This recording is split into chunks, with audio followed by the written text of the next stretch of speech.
No way, why? I received a call that my daughter, who was in her final month of pregnancy, had died during childbirth. Apparently, she had already been returned home, so my husband and I rushed over immediately. When I saw my daughter's body in the casket, I nearly collapsed from grief. But when I looked at her face through the small window of the coffin, something felt off. As I instinctively reached out to touch her, my son-in-law hurriedly stopped me. What's more, no matter how much I begged him to open the lid for a final farewell, he stubbornly refused. Something was wrong. When I found a moment to examine my daughter's body discreetly, I, as a nurse, was certain. This was neither illness nor accident. It was undoubtedly murder. I'm Patricia. I worked as a nurse for 40 years and am now retired as a homemaker. My daughter Monica was also a nurse, and she got married at 30. Her partner was Paul, whom she met in college, but when we were introduced to him, my husband and I felt he was somewhat unreliable. You see, when Monica said she wanted to marry Paul, he was a part-time worker. Although he had the respectable qualification of a pharmacist, he hadn't taken up that profession after graduating from college. So we opposed it and set the condition that we would approve their marriage once Paul started working full-time and had a stable income. However, Paul couldn't find a job, and partly at Monica's request, my husband reluctantly had him hired at the pharmaceutical company where he worked. Just when we thought Paul was working diligently, his sales performance was terrible, and according to his supervisor, Paul was always slacking off and had quite a bad reputation with clients. As a result, his salary seemed to be low, and their lifestyle apparently depended on Monica's nursing job. In the midst of this, Monica's pregnancy was confirmed. Don't overdo it, I told her to take care of herself, as her job involved standing most of the time. Monica replied in a calm voice, "It's okay, Emily's here." Emily was Monica's friend from college, and she also had a relationship with Paul. Emily was a midwife working at a maternity clinic near Monica's apartment, and since Monica's workplace didn't have an obstetrics department, she decided to give birth there. Monica's pregnancy progressed smoothly, and I was looking forward to the birth of my first grandchild. However, as the due date approached, I suddenly received a call from Paul. It can't be true. Why? I couldn't believe what I heard on the phone, and my mind went blank. He said that Monica had died during childbirth. I'll come right away. It's at Emily's hospital, right? But Paul stammered and said, Monica passed away yesterday, and her body has already been brought home and placed in a coffin. Why didn't you tell me immediately? I stopped myself from saying the words that were about to come out. Thinking it would be a waste of time to argue over the phone, my husband and I headed to our daughter's apartment. What on earth happened? We confronted Paul together. I'm sorry. I couldn't believe Monica was gone either, so I couldn't make the call. He seemed so distraught that he couldn't properly answer my questions. Seeing this, his friend Emily explained, it was due to massive bleeding. Apparently, she had been by Monica's side the whole time. And then I had a sorrowful encounter with my daughter. My husband next to me couldn't hold back his tears and sobbed when he looked at Monica's form through the small window of the coffin. It was when I peeked in too. Something was off. I felt it instinctively. As a nurse myself, I had seen pregnant women lose their lives during childbirth before. So I knew that the most common cause of death was massive bleeding, but something about my daughter's face was different from that. When I instinctively reached out to touch my daughter, Paul and Emily hurriedly stopped me.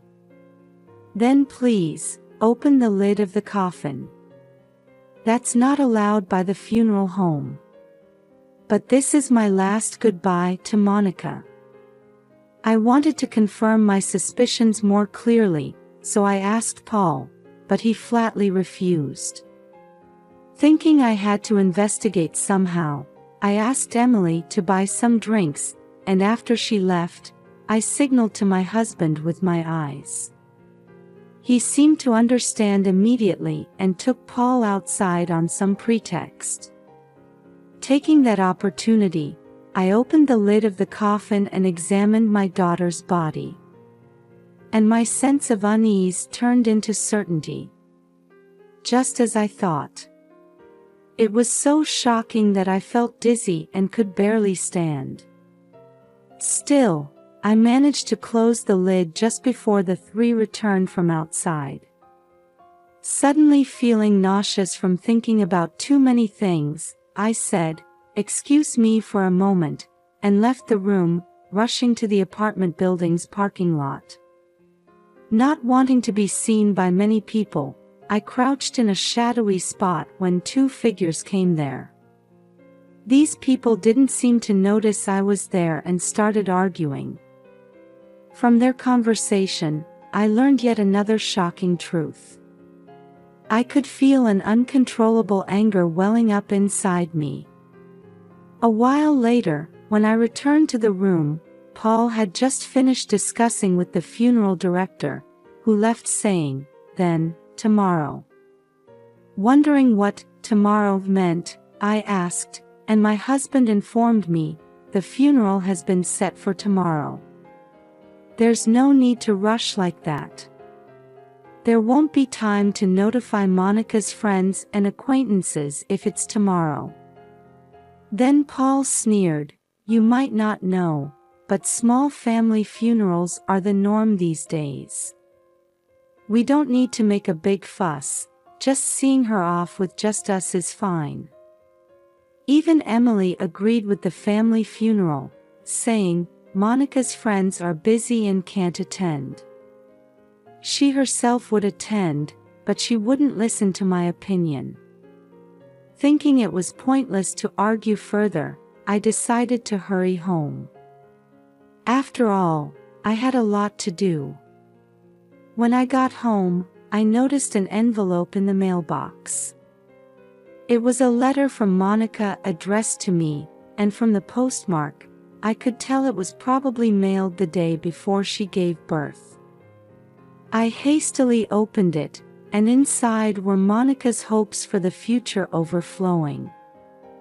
"I'm writing this letter because it's embarrassing to say face to face," it began, followed by expressions of gratitude to us. Next, her hopes for the child to be born. Since she knew it was going to be a girl, she wrote in dancing letters that she wanted to name her Emma. And as for what Monica wanted to do for her daughter, many things were listed. Finally, it concluded with, "I think I'll be relying on you a lot from now on, so please take care of us." My husband and I couldn't stop our tears as we read the letter over and over again. After crying for a while, I decided to take revenge for Monica. As preparation, I contacted various parties and made several arrangements. I also had one important request from my husband. This was the beginning of our counterattack. After that, I headed to the hospital to do the most important thing. And the next day, which was supposed to be the day of the family funeral, neither my husband nor I left the house. Then, in the early afternoon, Paul came barging in with Emily, yelling, "What's the meaning of this? When I went to the funeral home, they said Monica's funeral had been cancelled. It was your doing, wasn't it? Paul glared at us, while Emily frowned beside him. That's not all. When I went to the hospital, they said you had taken the baby Monica gave birth to. What's going on? Well, wouldn't it be pitiful for Emma to be left alone in the hospital without her mother, Monica? Since there were no particular problems with Emma's health, when I presented my ID at the hospital and explained the situation, they let me take Emma. Emma? Emily looked puzzled. It's the baby's name. Isn't it lovely? Then Paul approached me, his anger showing. Don't name her without my permission. It wasn't me, Monica chose the name. Look here. I held out my daughter's letter in front of him. Paul stumbled over his words. Well, that's fine then. But about the funeral? I interrupted him and glared. I looked into the funeral home you arranged, and they had a bad reputation, so I changed it to one I know. They didn't have an opening, so the funeral will be in a week, but that's okay, right? When I said this all at once, Paul glared back at me with bulging eyes. Don't do things on your own without consulting me. Oh? Is there some problem with delaying the funeral? When I asked Paul, who was expressing his dissatisfaction, he fell silent. When I said, "See you in a week then," and ushered them to the door, they reluctantly left. And a week later, many people had gathered at the funeral home to see Monica off. When I contacted Monica's friends, they all said they would make time to come and say goodbye. After all the attendees had gathered, I stepped forward and stood in front of the microphone. Thank you all for gathering here today for Monica. Before we begin the funeral, there's something I'd like to share with everyone. As I started speaking, Paul stood up and raised his voice. I didn't hear about this. However, I ignored him and continued. It's the public reading of my daughter's will. Huh? A will? Paul was surprised but grinned for a moment. I didn't miss that. And as the venue fell silent, in the presence of a lawyer, I began to read the will. The opening was filled with words of gratitude to Monica's stepfather. My husband is Monica's adoptive father. My ex-husband was wealthy, and when we first married, I was often badmouthed as a mere nurse after his money. In the end, unable to get along with his family, I left the house with Monica. After that, I met my current husband and married him when Monica was in kindergarten. We couldn't have children together, but my husband loved Monica as if she were his own. Some of the attendees who didn't know this fact were tearing up. That's all irrelevant, hurry up and read the important part. Isn't that what everyone's curious about? I ignored Paul's urging and continued reading. Monica's biological father had passed away when she was in college.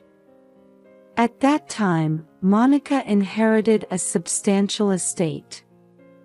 The amount was about $3 million, and Monica wanted us to use that money, but it had nothing to do with me, and I had no reason to accept anything from my ex-husband. So when I advised Monica, keep it, it might come in handy someday, she entrusted the management of the inheritance to a lawyer. In that case, as Monica's husband, I have the right to receive her inheritance, right? Paul grinned happily, and I smiled as I informed him, But you know, Monica said the amount was too large for her, so after consulting with the lawyer, she donated most of it. What? Then how much is left?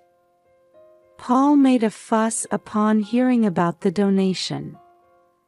When the lawyer announced the remaining amount, Paul sighed in relief. So $1 million remain. Well, I guess that's fine. However, the will states that the inheritance is to be divided equally among Monica's parents and her child to be born.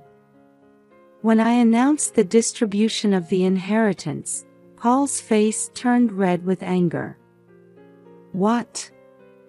You've got to be kidding. What was the point of me marrying Monica then? The attendees looked at the shouting Paul with contempt, but he didn't notice. No matter how much you complain, this will is official and won't change.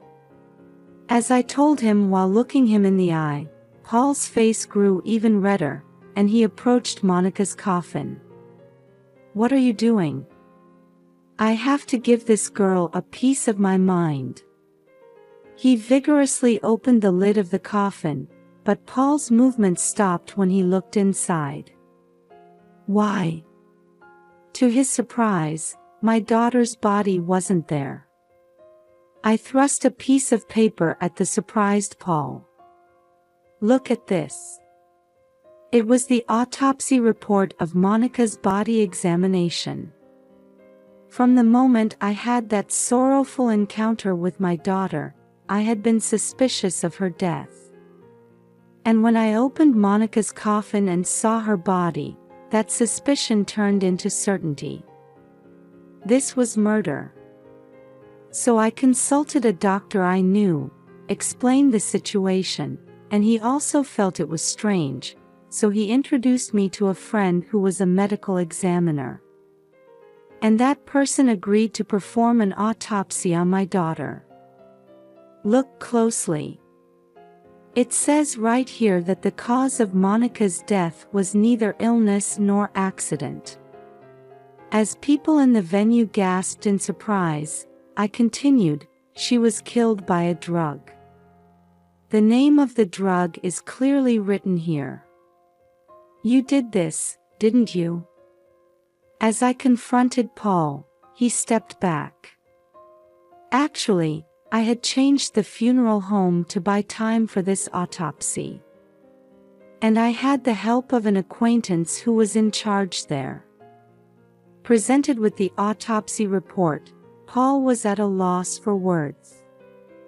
Emily quietly approached Paul's side and whispered something in his ear. Then Paul suddenly looked up and grinned triumphantly. Sure, Monica might have died because of drugs, but that's irrelevant. Do you have any evidence that I used the drug? To the confident Paul, my husband now presented a ledger. It was from the pharmaceutical company where my husband had worked until retirement. In other words, it was the drug inventory ledger of the company where Paul worked. After my husband and his former subordinate carefully cross-checked the ledger with the drug inventory in the warehouse, it was discovered that the same drug that took Monica's life was missing. And there was only one person who entered the warehouse on the day that drug went missing. It's recorded in the company data. On that day, you, Paul, were the only one who went in and out of the warehouse. Paul's face gradually turned pale. However, this time Emily stepped forward in front of me. That could be a coincidence, and you can't conclude that the drug used on Monica was from Paul's company. Hearing this, I couldn't help but laugh. I took out my smartphone from my pocket and played an audio recording. It contained a conversation between a man and a woman. These are your voices, right? There was no need to confirm, as the man and woman in the audio data were calling each other Paul and Emily. I had turned the volume up to maximum, so the conversation echoed throughout the funeral home. Their argument was clearly recorded. On that day when I was hit by nausea, it was them arguing in the apartment building's parking lot. Thinking this could be evidence, I quickly activated my smartphone's voice recorder and recorded their conversation. I could have reported it to the police on the spot, but I decided to investigate myself in case other evidence might be destroyed. Of course, I also wanted to exact revenge with my own hands. The audio clearly recorded that they had killed Monica for her inheritance, and that Paul and Emily were having an affair. From the moment they learned that my daughter had received an inheritance during her college days, the two had been looking for an opportunity to kill her. For them, Monica's pregnancy was a chance. It was, of course, Emily who advised Monica to give birth at the hospital where she worked. Thus, during the confusion of my daughter's delivery, Emily injected Monica with the drug Paul had prepared. Moreover, you abandoned my suffering daughter and even tried to take the life of her child, didn't you? Of course. After all, if we didn't, Paul's share would be smaller. Emily was defiant and said this with an expression as if it was nothing. But unfortunately, the baby was saved because a part-time doctor performed emergency surgery on Monica. I felt sadness welling up beyond anger towards Emily. I didn't want to hear such terrible words from Emily, who was in a profession so close to life as a midwife. If only there was no child, I could have received that share of money too. Paul had even instructed Emily to take the child out of the hospital and dispose of it. Paul, so obsessed with money, didn't have a shred of affection for his own child. The venue was in an uproar, with some people looking at the two with angry eyes, and others bursting into tears. That's why I took Emma from the hospital. To protect her from your hands. As I coldly declared this, Paul tried to lunge at me. However, my husband and the people around us caught Paul, and he was pathetically pinned to the floor. The police will be here soon. Give it up. I had asked the lawyer to notify the police at the right time. But the child is actually safe, and Monica would be happy. From now on, I'll raise my daughter with love, so please, just don't call the police. Paul suddenly became timid and pleaded. Don't be ridiculous. People like you should rot in hell. I will never forgive you. Soon, we could hear police sirens in the distance. And as they were dragged away by the arriving officers, they were still crying and screaming, "Please, forgive us. We don't want to go to the police." After that, Paul and Emily ended up in prison for this incident. The lawyer told me that those who take a life have no inheritance rights, so Paul couldn't even receive the inheritance that remained as his legal portion. Paul was fired from his company, and Emily had her midwife license revoked. A dark life awaits them where they'll have to crawl on the ground, but that's no longer our concern, and we don't have time to worry about such things. After all, we're very busy with childcare for the first time in 30 years. That being said, it's very enjoyable and every day is fulfilling. We've decided to use all the inheritance Monica left for Emma's sake. And everything that Monica wrote she wanted to do for Emma as a mother, we now want to do in her place.